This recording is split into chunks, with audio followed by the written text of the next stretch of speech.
Okay. This is a video that I'm recording with Dr. Kratzel. Carrie Kratzel teaches reading here at UNK and College of Education. And we're making this. I wanted to make this because I wanted to get a perspective of an expert on reading and dealing with English as a second language. And so I'm just going to start out. You've worked, and a lot of your students go to classes where they work with ESL students over at Lexington and even Grand Island.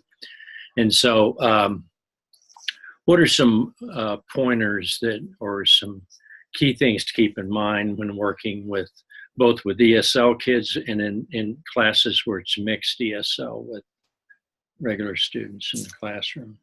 Well, the number one thing you can do, especially in elementary schools and middle schools, is to read aloud to kids every single day. That's the best way to build vocabulary. It's the best way to build background knowledge that a lot of those students are missing. It's the best way to work on comprehension, because after you read the story, you can talk about the story. And so picture books and chapter books are the number one best way to increase literacy of all students. So regardless, if they're an ESL student or not, that is the best way. So that's what I would definitely encourage teachers to remember, is to always take time. I know sometimes we get a little overwhelmed and we have to follow scripted instruction and we have a pile of worksheets we think we need to do.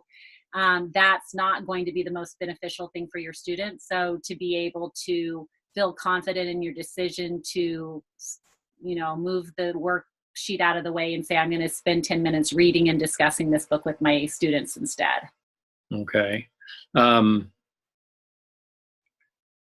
You mentioned scripted teaching, and I've talked to my students about that. And I know some schools have a lot of rigidity in there so that the school day seems to be dominated by one or two particular chunks that they have to follow.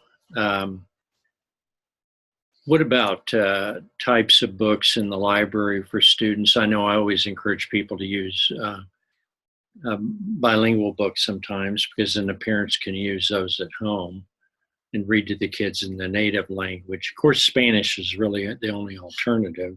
Right. We don't have Arabic books very much. What about the kinds of, Stephen Krashen talks about free voluntary reading, that getting kids to want to read and to enjoy reading. What would you have to say about that? Well, the number one reason why kids don't like to read is because what we do as teachers after they read something, how, we kill the love of the story by the worksheet packets and, just not enjoying it for what it is. So as much as I would love to also say, send the books home and have it, have kids read with parents, I can't guarantee that's going to happen. So as far as I'm concerned, it's non-negotiable that independent reading happens every day in your own classroom. Kids are reading for 15 minutes every day in your classroom for independent reading time, because I can't control if it happens at home or not. So I'm going to make sure it happens in my classroom. If it happens at home, then that's just an extra bonus on top of it. And then while they're doing independent reading, my job as a teacher is to check in with them once a week and talk about what they're reading, what they're struggling with. Maybe they need a better book choice. I would recommend Donald Miller, The Book Whisperer, as a great resource to go to about how to motivate kids. The other number one way to motivate kids is to be motivated yourself. If you don't enjoy reading and you don't show an enjoyment for reading, then your kids probably aren't going to either. And so for me, honestly, read aloud time is the best part of the day. Okay. And the research is telling us that kids pre-K through 12th grade should be read to at least 3 times a day. And so that might not be a picture book in secondary, but it could be a newspaper article, it could be a magazine article, it could be a poem, but all kids should be read to out loud every day, at least 3 times. And then at least 2 of those times is for enjoyment only. One read aloud you might dig into it a little deeper and kind of make it more teachable, but just to have books read for enjoyment. And then that's where that struggle comes in as a teacher, is you don't feel like you're teaching because you're just reading a book to kids. But actually we know that reading books to kids is the most beneficial thing we can do in the classroom. So it's being able to,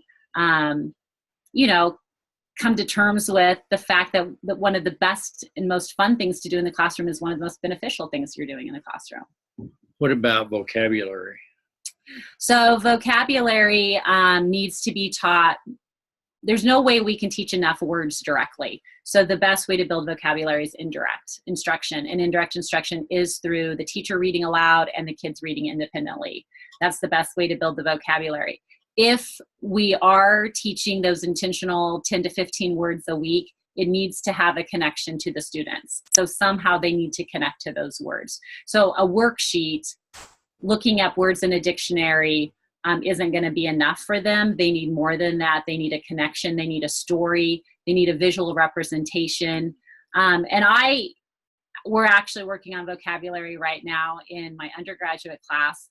And I tell my students kind of a story. It's my barbecued ribs story. So I'll tell you my barbecued ribs. Yes, barbecued ribs. I'm hungry. So for my birthday, which is coming up in a few days, when I was a little girl, we didn't have restaurants in my hometown. So my mom always made me barbecued ribs. Wow. And it's my sister loves the ribs. I love the ribs. It was my favorite thing to ever have for my birthday. So a few years ago, my sister came to my house, and I have the barbecued rib recipe now, and I made the barbecue ribs. And she says, oh my gosh, they taste just like how Mom used to make them. And I said, well, I know. And she goes, well, don't you follow the recipe? And I said, well, no, I don't follow the recipe. And my sister's a CPA. So she's very much, you follow whatever it tells you to do. Well, the recipe calls for 1/2 cup of vinegar. And that is way too much vinegar to put in the barbecued ribs. It does not taste good if you put the 1/2 cup of vinegar in it. And she said, but I don't understand. I mean, yours tastes really good. And I said, I know, because I don't put the 1/2 cup of vinegar in it. And she goes, but that's what the recipe calls for. The recipe says to put that in there. I go, but it doesn't taste good if you put that in there. So I don't follow the recipe. And she's like, I never thought of not following the recipe. And so I think it's the same with teachers. When we open up our basal reader and it says, these are the 10 words that I'm supposed to teach this week.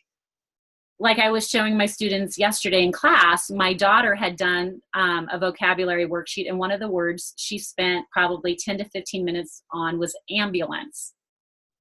She already knew what an ambulance was. I would say 99% of our students know what an ambulance is. So why do we have our students spend time drawing a picture of an ambulance, putting the word ambulance in the sentence, looking up ambulance in the dictionary, when they already know what that word is? So kind of like the recipe says to do this, but I know that I don't need to do that. I can eliminate that word and bring in a different word that I think is more important. So I think as teachers, we need to be able to make those decisions on what are the best words for my students, which words do they need, which words are they never going to see again, and so I'm not going to spend much time on those words. And that's kind of a battle sometimes when we have those scripted instructions and we have somebody coming in and watching us teach and telling us you need to teach according to the plan, according to the recipe, but maybe that recipe isn't best for our students. So we need to make those decisions on our own as teachers because we know our kids better than anybody else. Well, that means you're a chef. Yes, you're like the chef. You don't. And you have, even though the recipe is a good guideline, you're going to tweak it a little bit to meet your needs. So that's what the barbecue ribs have to do. Well, that's right. I mean, if it's a word that is obvious, that everyone knows it, why spend 10 minutes learning the word? Why, if teachers, and I've been there, it's always, I don't have time. Okay, look at some of the things you're doing that are taking your time. gave my kids 10 minutes to draw a picture of an ambulance and put the word ambulance in the sentence when they already knew what an ambulance was. Could have read a story to them about an accident. Yes. Yeah. Or I could show a video of an ambulance, or I could read a book about an ambulance or community helpers or something like that if I felt like they needed more information. But we need to just seriously sometimes think, I mean, those basal readers are created in New York City, and what a kid in New York City needs might not be what somebody needs in Nebraska. And so as a teacher, I feel like you have the power and you have the knowledge to make the best decisions for your school and your kids. And there are no state standards that tell you what specific vocabulary words you need to teach. So as a teacher, you have that power and that decision making to choose the right words. Okay. Well, that's definitely a statement. It's a statement that probably, I mean, it's hard, especially for our probationary teachers who are being told they have to teach a certain way. And just why do we use scripted instruction? Because honestly, I probably would have to quit before I would teach using scripted instruction, but I know that's not the situation for everybody. But the idea is that we have teachers who are struggling. And so if we offer a scripted instruction, maybe we can get these teachers right here. But what happens is our really awesome teachers that are up here, we're bringing them down. Right. And so, yes, we're beating those bare minimums. And unfortunately, especially with our ESL kiddos, we want immediate results. And we know that that's not possible, that their language it can't be immediate. No. So we offer the scripted instruction so that we can have immediate results on our state assessments. And yes, we might get that quick little boost, but it's not long-term. Right. And then we're killing the motivation. Yeah, then long-term, there's no interest in improving themselves by reading more. Right, because they hate no passion. They don't like it. It's not fun. And so we have to be able to say, hey, I know this is going to take 3 to 5 years, but I would rather spend the time, turn them into readers, work on the overall background knowledge and comprehension, and then I'm going to see my results down the line. And in our system, our system's short-term. Yeah, we don't give teachers in schools 3 to 5 years. We want to see it overnight. Okay. And that makes administrators look good, and it makes the school look better compared to other schools. Well, and then what we do is we offer all kinds of extrinsic motivation to get kids to read. And we know once you take the extrinsic motivation away, then they're not going to read anymore. Right. So you take the pizza party away, you take the parties away, the prizes away. If you're going to motivate kids to be a reader, the only... it's intrinsic. Yeah, it's intrinsic, but if you're going to give them something, give them a book. If you have to feel like you have to give them something extrinsic, give them a book to read. Well, one thing I'd add that I've heard is that often in ESL situations, ELs, we call them English learners, that at home they may lack books.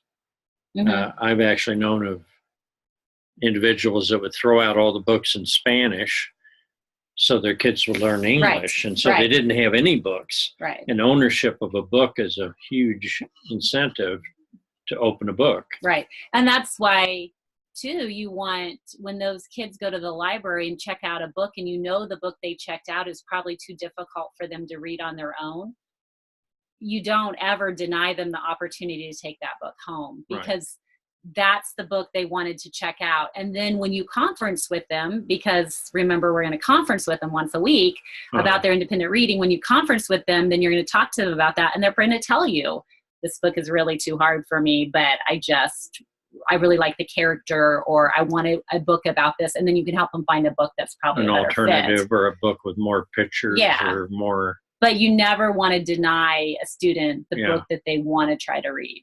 Freedom to choose. Okay. Well, I think we covered quite a bit of material in this short conversation. Yes.